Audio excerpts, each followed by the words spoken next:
What's up, everybody? I'm Justin Maycat here with my sister, Melissa McCack, Hey, everybody.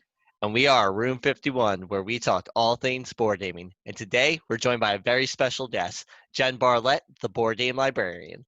Hey everyone. I'm always like, who is this board game librarian? I don't even know. I'm talking about me. I'm so happy to be with the two of you today. And that I finally got Zoom to work by Yeah. Melissa's suggestion. Derp. Big old derp. Yeah, we are super excited to have you on. Yes. And today, we're doing a roll for thought, where we talk and discuss about some topic in the board gaming universe that we think is worth discussing. And today we're talking about inclusive game groups and kind of how to form them and maintain an inclusive game group. And right before we get into that, we just want to announce that tomorrow at 8 p.m., we're going to be streaming live on our Twitch, the Room 51 Awards. So we're going to be live on Twitch at Room 51 Live at 8 p.m. Eastern Standard Time. Yes, we are very excited. Yes. That's All right. exciting. So now let's get into forming and maintaining an inclusive game group. And since you're our guest, Jenn, why don't you hit us off? So a little on my background too. I get asked sometimes, are you a real life librarian? Yes, I'm a real life librarian.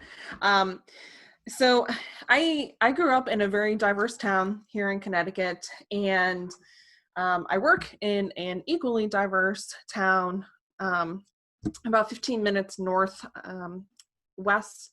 of Hartford, kind of in Yukon country of sorts. And for me, it's always been like working at home. It's very comfortable to me. These are like my kind of people. For 8 years, I worked in a community that was very privileged and very homogenous of sorts. Where when, they said to you, oh, do you live here in town? And I would say, oh, no, I live in blah, blah, blah. They'd be like, yes. Oh, Like a bunch of Yaleys, really. no. When you think of Connecticut, you think probably Yaleys and our Gold Coast people, right? Yes. Yeah. So my board game group has been going, oh gosh, almost 5 years now. And this is at my library that I work at. And for me, there were a bunch of very important goals, among which were getting people my age, 18 to 35, kind of that millennial demographic in, because our age group tends to drop off of going to libraries after high school. They go to college or life happens, they have children, and maybe they come back to the library. And really having our group reflect our community. Again, with Manchester being so diverse, it's important that our programming, our book collection, everything that we do in the library reflects our diversity. And as a female gamer as well, one of my most important goals was to create a space that female gamers felt very comfortable coming in, because, I think many of us have been in situations where we've walked into an FLGS before. It's all guys. Maybe the workers are all guys. I've walked in with my husband and we get the, oh, what do you want to pick out for your husband? And it's like, I'm sorry, what? Okay, great, cool, yeah. Okay. And that's so antiquated and so wrong. And to me, reaching kind of what would be considered quote unquote non-traditional gamers, and creating spaces for them was deeply important. And I frequently say that being a librarian and working in a library, if we don't believe that everyone is welcome in our doors, then we shouldn't be working in this profession or this field. We'll often say that libraries are one of the last few bastions of democracy, where we don't ask you who you are, where you came from, your gender identity. We don't ask you your religion, your race, your sexual orientation. We don't ask you those questions. You come in the door, we do our best to help you with whatever task you need, whether it's filing immigration papers or job resumes or job applications, or helping you and your family get set up in story time. Those have to be our fundamentals. So over the years, we've, like any game group, had our bumps in the roads. I've had one particular gentleman, a middle-aged white guy, who has been really rude to our female teachers, to be really kind of disparaging to, when my husband used to teach with us, and if I was off teaching a game and my husband was teaching this one but someone else was asking him a question and I would walk over, he'd be like, well, I'm gonna wait for your husband. And I have no tolerance for that. I have no patience for that. This person also got super jazzed. If you've played Endeavor, Age of Sail, there's some slave cards in there, and this person got really jazzed about the slave cards and like really into it. And I was like, oh, please, you need to like haul it out of here. Just no, what is wrong with you? Come on. That's crazy too, just because Endeavor, I feel like it handles the notion of slavery so eloquently in terms of like getting abolished and then like it actually being worth negative for you. And I think it, because we were even speaking to somebody who works at Burn Island Games, and she was like, it kind of like it feels wrong to take it, right? Oh, absolutely. Yes. In the game. So it's amazing that this person. Okay. Yeah. But over the years, I call it like the shunning, which is really, I don't know, like it sounds like a bad horror film of sorts, where these types of people who bring that negative energy, racist, misogynist, homophobic, whatever thoughts, we've like shunned them and they just don't come anymore. They're not really welcomed by their fellow gamers when they sit down at the tables, because that's not the space that we are looking to create. And I want everyone who comes in to feel comfortable, to tell their friends, to bring their grandma if grandma wants to come.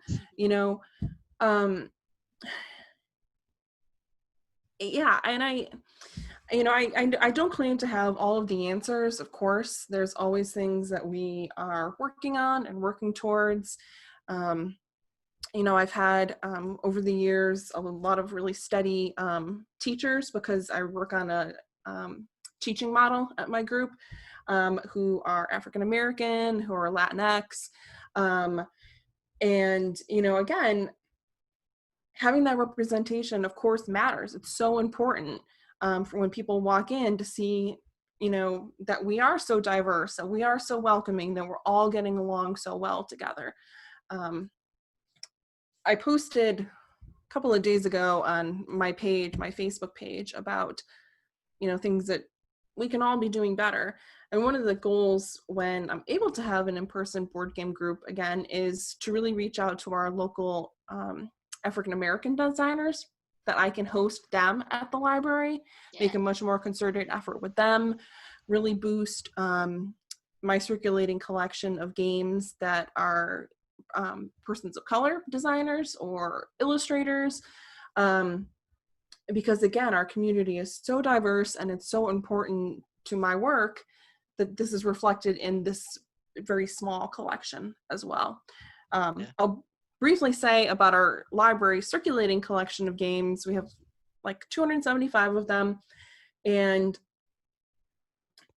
what's been so rewarding is, even beyond the group, which kind of hits a smaller portion of society, is the reaction from our public, and how important it was to me to offer these to those who are less fortunate. Because for us, we have privilege of sorts in the fact that we are able to buy these games. In my community, there's some parts where 42% of the population live below the poverty line, which is insane. It's just insane. These people can't even really afford to put food on their tables, let alone to buy the latest, tapestry or Twilight Imperium 4. They just can't. And we do offer a family game night as well, which is super diverse when people come out. It's wonderful. Everyone's playing together, having a great time. We offer free snacks too, because again, for some people, they can't afford it. Yeah. But yeah, that and huge diverse group of people who check out our games as well. So Yeah. it's rewarding. But again, there's always so much more that we can be doing. Yeah, that's awesome. I know. So when I first got into like any sort of gaming hobby in a community, it was with Magic the Gathering when I was like 14, and uh, the local game store. And I'm not gonna like name call them or anything, just they're nice people, but they do not have an inclusive model going Mm, for them, in my opinion. Specifically with women. Those Magic tournaments were purely male. There yeah. could be 30 people at a time. It was purely male. They hosted a PTQ that had like a little over 200 people. I would say at least, I mean, honestly, I think 99% of it was still male. If I was a girl at the time, I don't know if I would have been comfortable going to those tournaments by myself, especially they would end at midnight and then I had to walk home. I don't know if Yeah. I would have been comfortable at all doing that. And I think that's actually kind of sad in that regard of I I don't think that so it's already this male dominated thing. How do we bridge that gap to make it like, hey, even though so you have to realize we're a bunch of guys in this room right now. How do we make it that people that aren't like us, especially if like we're all white males, how do we make it that people that aren't white males can come into this room and feel completely comfortable to play games with us? I don't think that the local game store by me made any attempt towards that. And I think that Yeah. already is really sad. And then also with what you brought up about the whole money being an issue. I mean, for me, I was lucky in that I would be able to do like paint jobs for my dad, who was a super. So I would paint apartments, Yeah. I would get money and blow the money on Magic the Gathering. That's just what I would do. And Yeah. right there, I was fortunate to even be able to do that. But it really sucks for people that like they don't have the money to do that. So already that's a barrier to entry. And then even like you mentioned about food, there'd be times where I would completely skip dinner for that tournament. Like I wouldn't Yeah. eat. And I had no Yeah. ways of getting. I spent all my money on Magic the Gathering. I couldn't afford any form of food. um, and that right there is even something that I was thinking of, that if I were ever to start forming a whole board gaming group at a local game store, I would want it that we can get food of some sort, like Yeah. order a pizza pie for people, things like that. Like just Yeah. have it that I said people don't have to. I want it to be that the only thing people have to worry about is having fun with the games they're playing, not those outside issues for a little bit. I don't want people to feel Yep. uncomfortable about their identity and about things like money and whatnot, because these are all these major barriers to entry that should be unnecessary. And I definitely think it's up to, especially local game stores. I'm calling out all local game stores. Uh, try to make it an inclusive community. And I think that our local game store has completely failed, honestly. Yeah, I think that ultimately it comes down to a sense of belongingness. Yep. I work in a college, and I work with students who have not had the same opportunities for education, and Mm-hmm. so they would not have been able to go to this college if not for this program that was put in place. So I work with these students as their counselor, and it always comes down to the fact of like, do I even belong here? Do I belong in college, right? Um, and it's the same anywhere, right? In anything that we do in terms of playing games, even. And I've spoken about this before on our channel, but it's part of our humanity to play, right? To want to play, so that it's become like, oh, board games are for like white men.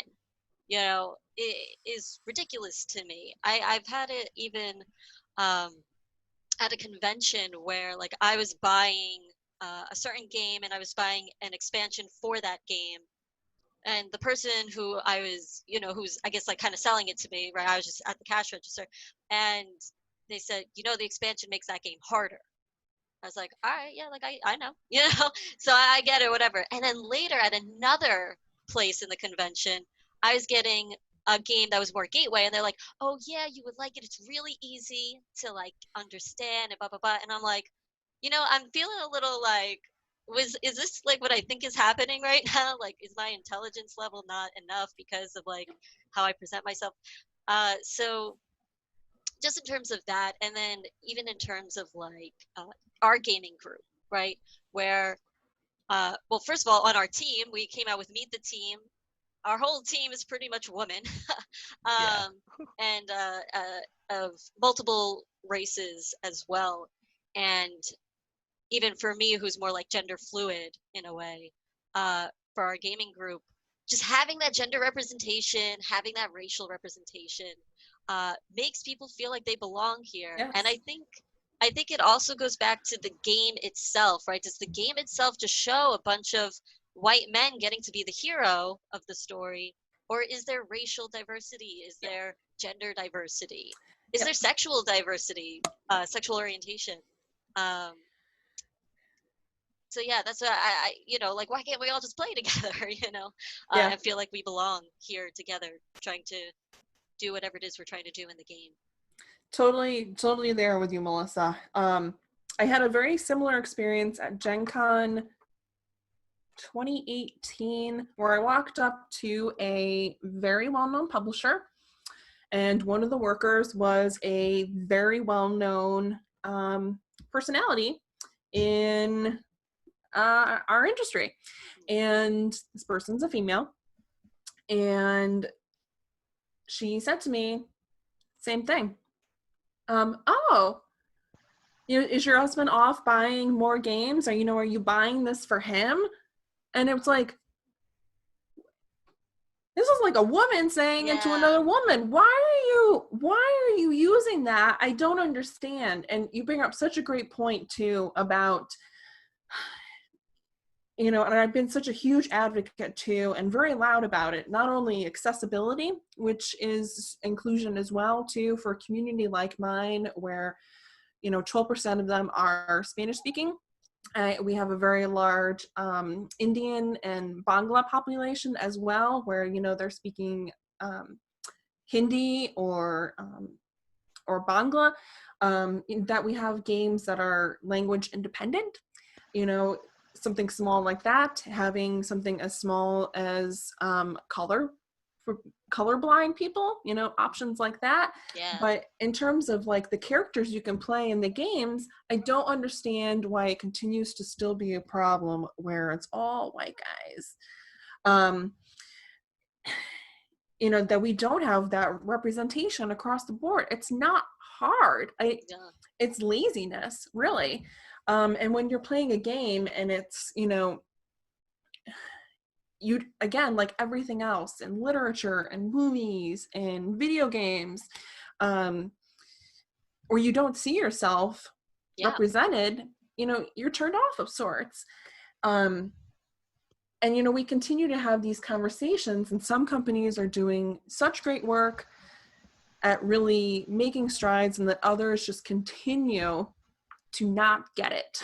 They're not hiring people who are diverse and bring diverse perspectives on, so many levels. It's still the same schmooze. That's like my word of the day over here today.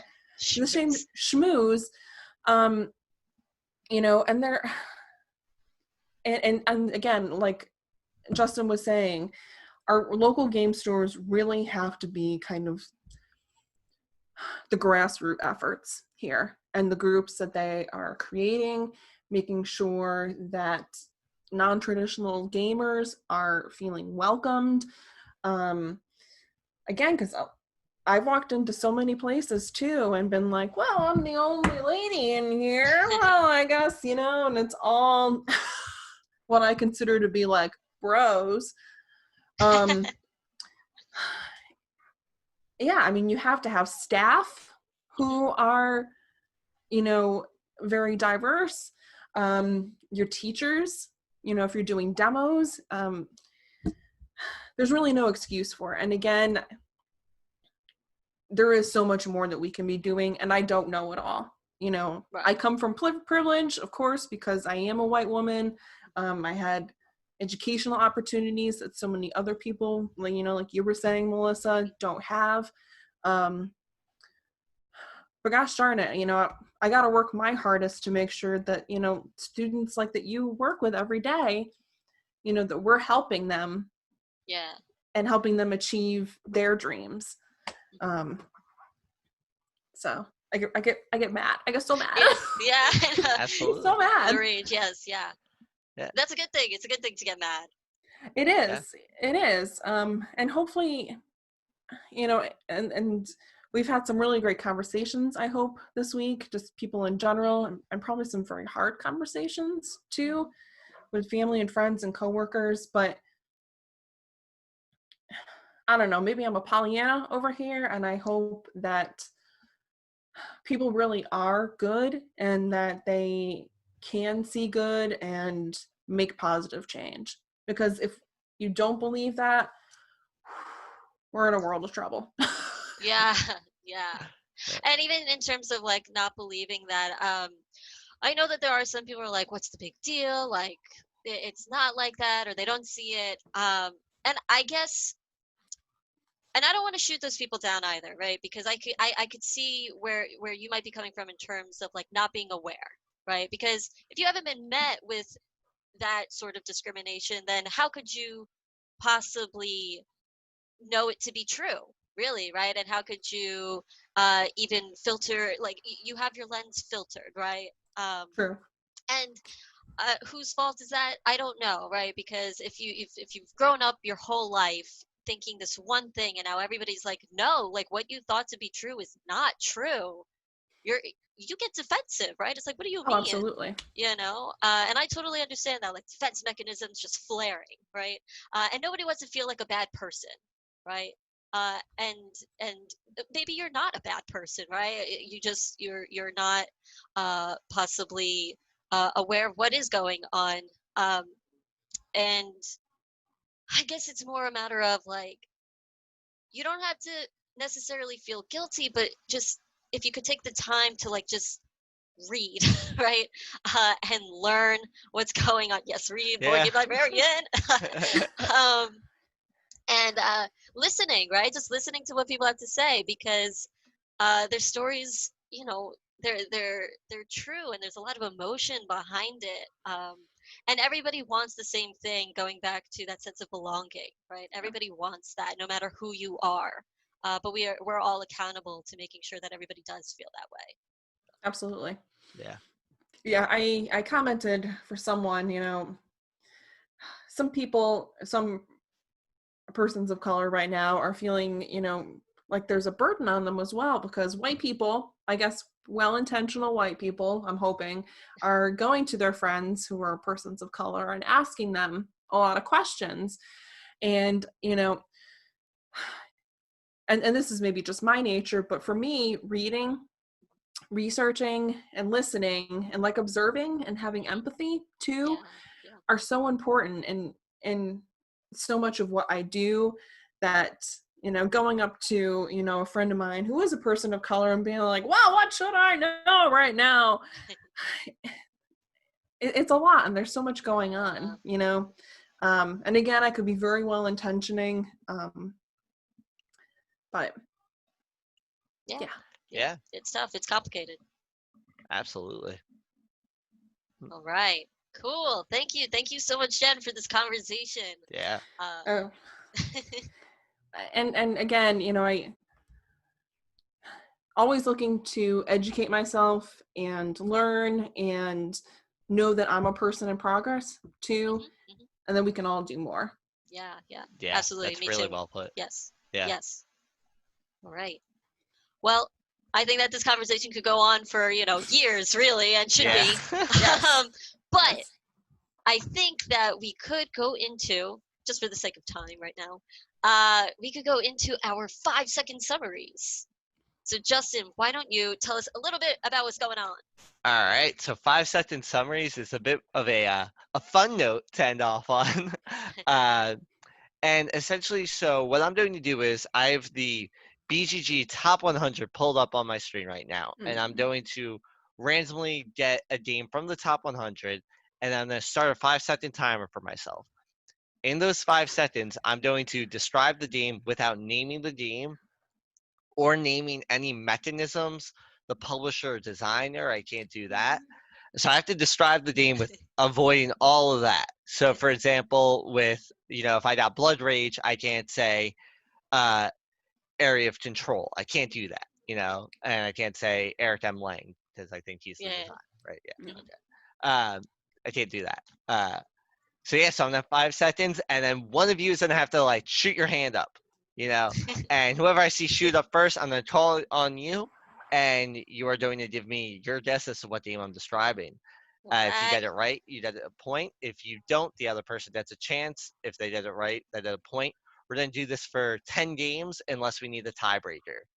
I'm Does that sound ready. good? All right, I'm ready. Here we go. I'm ready. Here we go. All right. So I'm going to randomly choose a game. Okay, and turn the timer. You have to survive and make the fire. Melissa. Robinson Crusoe. Yes. So let me just write that down. That was like a softball one for me too. Like, duh. It's funny because I was just talking about Robinson Crusoe. Jeez. All right. So Melissa 1, Jenn 0. Yeah. All right, and go. You have guests that stay inside of a place, and I don't really know how this game plays. Jenn. Grand Austria Hotel. Yes. Dang. We just played it yesterday. I've never played that Me game. neither. I really want to. I think it's out of print right now. It's I Lookout know. Games. I so think, yeah, it's wishy-washy. I've never played that game, so I really hoped that the game actually uses what a hotel does. So I just describe what a hotel does. totally done. All right, and scary times in a big house that's like Journeys to Middle Earth. Melissa. Mansions of Madness? Yeah. Okay. I was thinking of Betrayal. I Okay. wasn't, but yeah. That's why I said like Journeys of Middle Earth. Yeah. So I was like, yes. it gets compared to a lot. Yeah, so yeah. it's Yes. like, that's all I can think of. Because I was scared I would describe it like Betrayal of House on the Hill. All right, so Melissa 2, Jenn 1. All right, I'm doing way better so far than I did last time. Yeah, last time we had Andy on, and it was trash. The second year of a really bad disease. Jenn. Pandemic Legacy Season 2. Yes. Oh. Awesome. That was so specific. Amazing. That's why I said the second year. I was like, all right, nice. So 2-2. 2-2. All right, here we go. I think this is a pirate or zombie game. I don't know. What?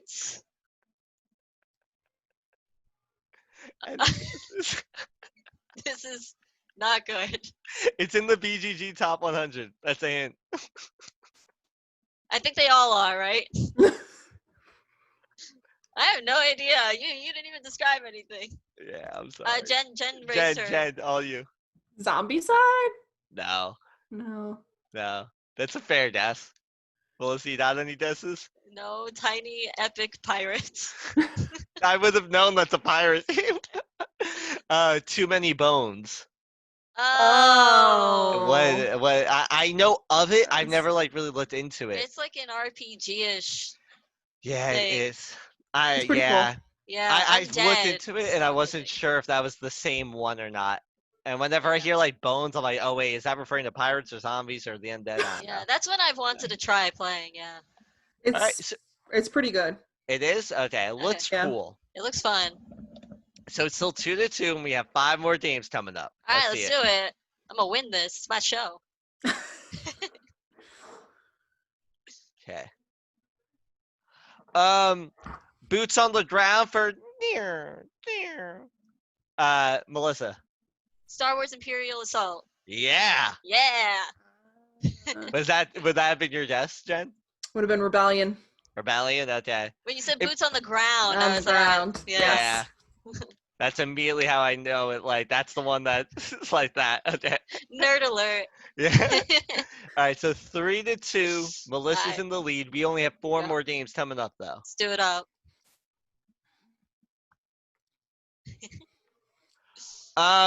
You build a society throughout time. Melissa. Oh. 7 Wonders. No. No. Jen.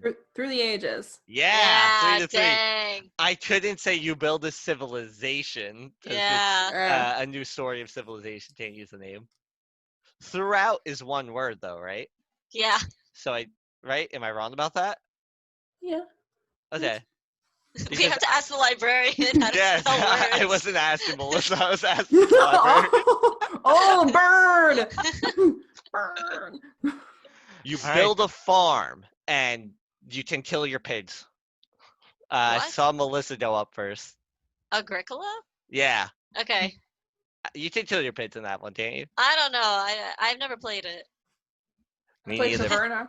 Caverna, yeah. Caverna, yeah. I think you can kill your pigs as I was watching Our Family Plays Games talk about it, and I think they were upset about being able to kill your pigs in this game. Oh, okay. All right, so it's 4-3. Aye. We have 2 more games coming up. All right. Ooh. Let's do it up. I don't know about this game, but I'm assuming you are an art collector. Jen. The Gallerist? Yeah. Yes. That's a yeah. I have no clue about I anything. couldn't think of the name. Fantastic. All right, this is it. This Yeah. is All it. right. What's the score?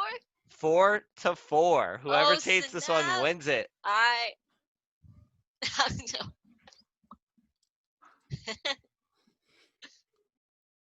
Nope. Okay. Terraforming Mars, but the water. Jen. What? I don't know. I looked over and saw her thumb up.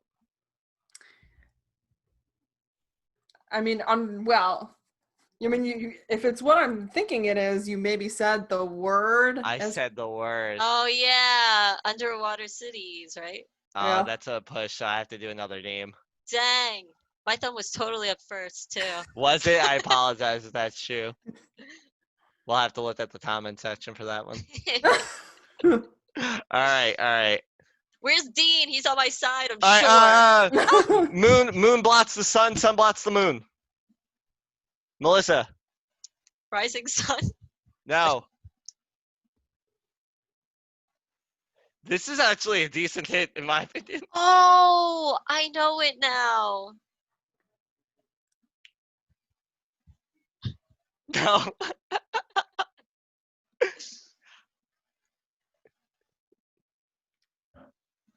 Do you want me to repeat my clue? You said moon blocks the sun, sun blocks the moon. Nope. All right, just take the guess. Empires of the Void. No. Eclipse. Eclipse, right? Okay. Yeah. I was being very literal on the name. All right, so we are still tied at 4-4. Dang. I've got this. Come on. Magic people, when they mix chemicals, are told this. Melissa. Alchemist? Yes. Yeah. Yeah. All right, Melissa Tate. She is 2-0. Will any Yes. just defeat her? 5-4. Undefeated. Can never be beaten. Jen did play a mean game though. She played. Yeah, I was sweating. I was a little nervous there. I almost had it with Eclipse, and I know. Yeah. That's true. All right. Awesome. All right. Well, thank you so much, Oh. Jen, for joining us here today. Where can people find you? this was so much fun. We laughed, we competed against each other, we had some Yeah. serious talk too. Yes. Instagram is really my jam. It's at boardgame.librarian.